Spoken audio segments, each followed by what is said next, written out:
Today I'm putting two mid-range phones head-to-head in a pure camera battle, the OnePlus Nord 5 and the Moto Edge 70. On paper, this looks like a very even fight. Both phone comes with a 50 megapixel main camera, both phone packs a 50 megapixel front camera for selfies, but the moment you look closer, the approach is very different. OnePlus pairs its main camera with an 8 megapixel ultra-wide, while the Moto goes all in with a 50 megapixel ultra-wide. On top of that, Moto also adds a 3-in-1 light sensor which should help in color accuracy. So on specs alone, Moto looks more aggressive, but camera performance isn't decided by numbers, it's decided by real photos. I have clicked a bunch of shots from both phones in different lighting conditions, and now it's time to see which one actually delivers better photos in the real world. Anyways, if you're new to the channel, this is Siddharth Malhotra, you're watching Digit. Let's jump straight into the camera samples. So let's start with our Secret Santa gift shot. Honestly, in this picture, and in fact, in almost every shot from the main camera, the results are neck to neck. It's generally hard to tell them apart, but if I had to pick one, I'd lean towards the Moto because its color accuracy stays closer to natural. Now let's move to our office shots. Once again, the difference is very subtle, but if you zoom into the ground, you'll notice that the Moto manages to pull off slightly more details compared to the OnePlus. Color-wise too, Motorola sticks to a more natural look, while the OnePlus adds a bit of saturation. Now take a look at this dogish photo. Again, it's a tough call at first glance, but when you zoom into the back of the dog, you can clearly see the hair texture on the Moto.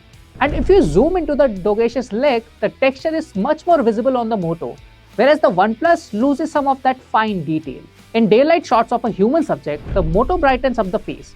If you observe the background though, Moto also adds a bit of natural bokeh, something you don't really see on the OnePlus. That said, Moto does soften the face a little, which you can clearly see in my photo. Now shooting against the sun, if you zoom into the tree, you'll notice that the OnePlus tends to crush the shadows. The Moto, on the other hand, manages to pull details out from the darker areas. The downside here is that when the sunlight gets really harsh, both phones introduce lens flare. However, OnePlus does a slightly better job at controlling highlights compared to the Moto. Now coming to the zoom part. Both phones can shoot lossless photos at 2x. In Ayan's photo, the overall colors on the OnePlus lean more towards natural tones, but OnePlus also adds a bit of contrast, making the image more social media ready. On the Moto, the coat doesn't look as black as it does in real life. In my photo, if you look closely at the face, the OnePlus captures noticeably more detail. I'll show you one more example from another shot of mine. Here again, the OnePlus clearly holds onto a more fine details compared to the Moto. Now on the portrait side, we actually have a clear winner. For context, all portrait shots were taken at 2x on the OnePlus and 55mm on the Moto. Also, Moto allows you to shoot portraits at 3 different focal lengths. In this photo, the issue is instantly visible.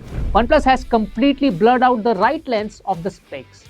And the same thing happens again in the next shot as well. Now I asked Ayan to click my picture on the exact same background, just to see if this was a one-off or a pattern. And as you can see, even in my photo, OnePlus ends up blurring the right side of the glasses again. Against the light, the Moto was able to properly blur the tree on my right side. But for some reason, the OnePlus failed to blur it. So yes, OnePlus does pull more details in portraits, but what's the point if background blur isn't accurate or the phone can't properly differentiate objects?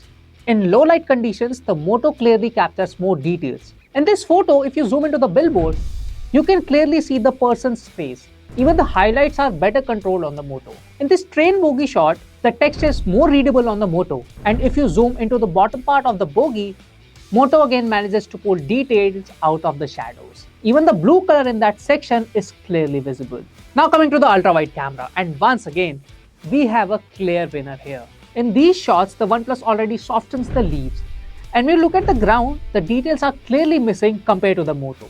In the second image, you can easily see the texture on the tree, and even the wrinkles on the umbrella stand out clearly on the Moto. Under direct sunlight, the OnePlus tends to blow out highlights and the photos end up looking overexposed. When it comes to selfies, the results are very close. Both phones capture good selfies. However, the OnePlus retains more facial details while the Moto turns the red sweater slightly pink.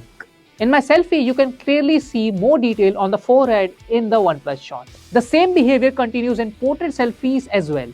OnePlus consistently captures more details compared to the Moto. So when it comes to selfies, OnePlus takes the crown. Talking about videos, both phones can record up to 4K at 60 FPS. The footage is shaky on both devices, but the OnePlus looks more jittery compared to the Moto. However, when it comes to color reproduction, the Moto does a better job overall. So that was the full camera comparison between the OnePlus Nord 5 and the Moto Edge 70. Both phones have their strengths and both get certain things right, but they also have very clear weaknesses. Now I'll leave the final call to you. Which camera did you like more? Drop your picks in the comments and tell me which phone you think won the camera battle.